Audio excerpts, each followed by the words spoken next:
YouTube, MamaKautz's here. Today I'm going to go ahead and talk about long-term food storage, and what I use as a guide is the LDS recommendations. I like to use this website here, foodstoragemadeeasy.net.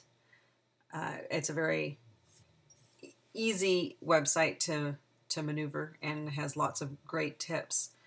And they've got this really nifty food storage calculator here that we'll look at in just a second. I like to use the LDS recommendations because it's real food. While I do have some of the number 10 cans in our storage, it's difficult because each company has got different serving sizes. So while they recommend, I think it's 1,800 calories or 2,000 calories a day per adult over the age of 7, some say over the age of 10. The serving sizes could be anywhere from a half a cup to a whole cup, depending on what the product is and who's selling it. So it makes it real difficult to try and figure out how much you have in stores in your preps. So I prefer to do the bulk food method with the flour and sugars and rice and beans type of preps. So I like this post that they have here, Food Storage Lies Debunked. Everybody has reasons, or at least I hear a lot of reasons from people about why they don't store food, whether it be that they don't have the money for it, they don't have the space for it. There's a link here that says small space storage solutions. So you don't have any excuses really to be able to put stores away. You're going to be thankful that you even put up anything when that ice storm comes and you can't get to the store. So that's a really good read, and I really like this website, not to mention the fact that it's bright and cheery. It makes it fun to look at it. So if you look here, there's this nifty little download calculator that I've already downloaded, and it makes it super easy. You just type in how many people you have in your family, and like for our family, I'm taking into consideration the fact that we have our 2 adult sons that will most likely be here. I don't have anybody under the age of 7 in the house, and I would like to try for 12 months of stores.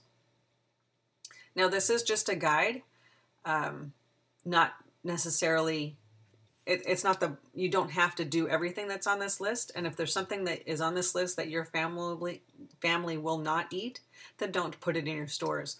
You only want to prep what your family will eat, unless you want to prep it as a trade item later on. Otherwise there's no reason to prep like for us, vegetable oil. That's not something I will use. We do lots of, you only use olive oil and coconut oil with cooking. So that's something that I would not, obviously, I would substitute out. I like the different choices of beans because one can only have so many beans. And so on top of that, I also do a lot of condiments and like hot sauce and salsa and that type of thing to make those beans and rice a little bit more palatable later on when the time comes. And that's something that we're going to have to eat more of. I do have lots of sugar and brown sugar. Molasses wasn't something I'd thought about, or corn syrup. So that's interesting. I do have a lot of fruit powdered drinks. I actually get those in the long-term containers because that's not something that we're ever going to need until we have to eat out of our preps. I do have the dry milk and the powdered milk or evaporated milk.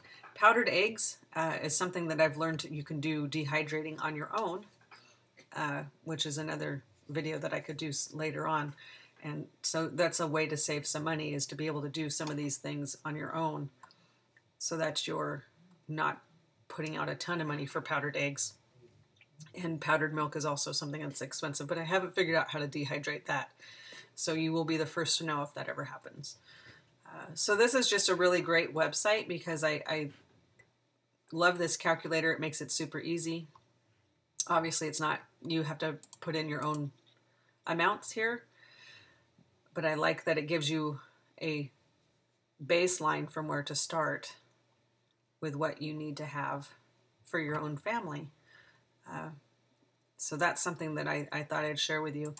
Like I said, you do what works for your family. You don't have to do everything that's on this list, and that's just a really great addition. So anyway, this is foodstorageMadeEasy.net using the LDS recommendations. And I'm sure that everybody has their own opinions, and that's entirely great. I've only been doing this for a couple of years, and I like to make it something that's easy for my family. And something else I'm going to be working on in the next couple of weeks is how to keep track of everything, because I haven't kept very good paperwork on what I've purchased and what we've rotated in and out. So I really have no idea how many pounds of anything we have.